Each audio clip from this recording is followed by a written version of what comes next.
මේ වීඩියෝ එක වටිනවා කියලා හිතෙනවා නම් ලයික් එකක් දාලා The Home Hack subscribe කරන්නත් අමතක කරන්න එපා.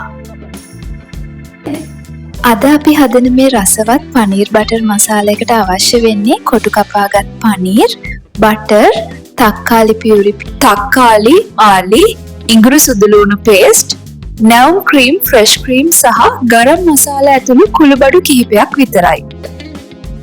මුලින්ම පනීර් ටික බටර් ස්වල්පයක දාලා රන්වන් පාටට බෙදගමු.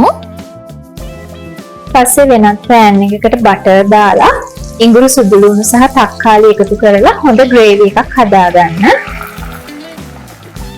දැන් මේකට කුළුබඩු සහ බෙදගත් පනීර් එකතු කරලා හොඳට කලවම් කරන්න. අන්තිමට මේකට නැවුම් ක්‍රීම් ටිකක් සහ කොත්තමල්ලි කොළ ටිකක් එකතු කරලා උණුවෙන්ම පිළිගන්වන්න. මේක රොටි, පරාටා හෝ බත් එක්ක කන්න නියමයි.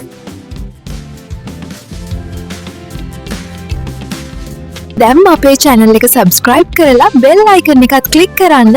අපි අලුත් වීඩියෝ එකකින් ඉක්මනින්ම හමු වෙමු. සුබ දවසක්.